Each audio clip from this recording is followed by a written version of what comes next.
me ajuda, né? Melhora, né? Então ele falou, não vai gravar isso aí não. Aí, né, ele foi, Nosso Senhor Jesus Cristo, eu aqui, pobre, contando, e contou a vida dele, uma miséria danada. Diz que essa carta rodou, foi para um correio, foi para o outro, os caras ali, foi a carta aberta, né? Aí quando chegou, aí eles falaram, vamos ajudar esse coitado aí. Os funcionários juntaram um bocado de dinheiro, né? E mandou. Aí ele pegou o dinheiro, gastou, ficou todo satisfeito com o dinheiro, né? Aí ficou na merda de novo. Aí ele escreveu uma carta do Nosso Senhor Jesus Cristo de novo, né? Aí ele falou, ai, Nosso Senhor Jesus Cristo, toma muito cuidado com essa gente de correio, que são todos ladrão.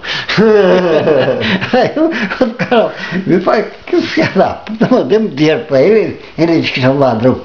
O que foi, Gabriel?